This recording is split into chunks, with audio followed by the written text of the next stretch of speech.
何代表你好，即係你之前都有提過話，澳門同埋廣州同埋深圳都有好深嘅嗰啲聯繫啦。咁其實我哋廣州都有好多同學都係選擇去澳門求學嘅，跟住澳門人其實好多都有選擇去廣州創業同埋發展嘅。你覺得仲有咩方面係可以體現到廣州同埋澳門之間嗰啲聯繫咧？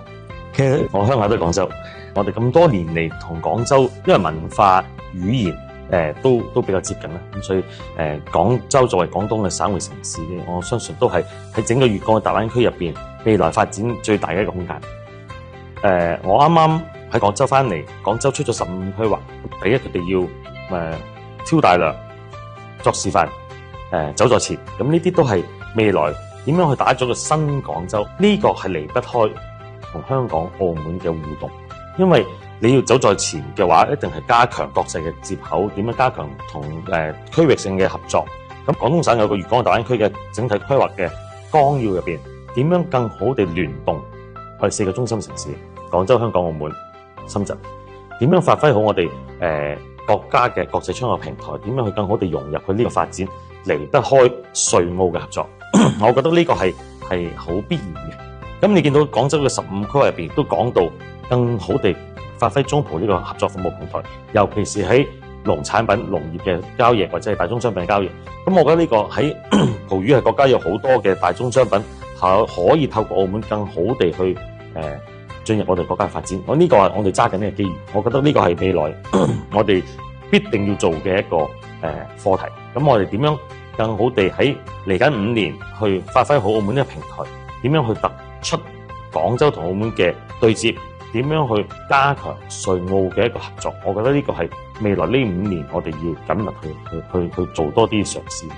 我都想問翻代表你啦。咁之前咧，岑長官佢有提出過15+5咧，係澳門特別行政區發展嘅一個寶貴嘅歷史機遇啦。咁你覺得澳門係點樣去承接翻國家嘅一個政策嘅？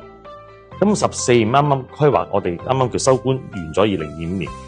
鋪墊好一個好好嘅基礎，15同埋16就係我哋朝住2030年嘅遠景目標，15就係作為承先啟後，我哋點樣要發力嘅階段。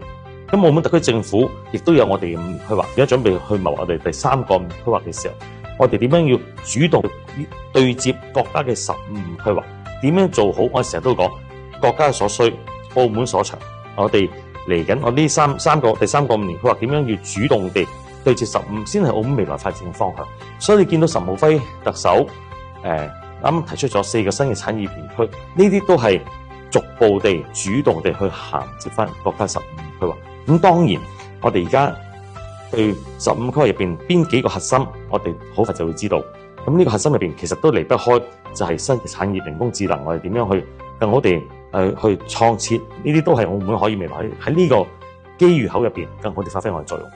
陳曉東，今日我哋嘅採訪都差唔多結束啦。廣州日報做嘅灣區好運嘅呢個測試入邊係有好多關於大灣區呢啲標誌性建築嗰啲元素嘅。參加就係想作為禮物送俾何代表你，多謝你參與我哋今日嘅採訪。多謝你，多謝。希望我哋青年可以快啲服務於粵港澳大灣區，多啲同國家做貢獻。多謝你哋，都希望即係你作為澳門青年嘅代表，將我哋粵港澳大灣區建設好，將我哋澳門青年、我哋澳門嘅人更好地融入到灣區發展。你以後就靠大家，多謝大家。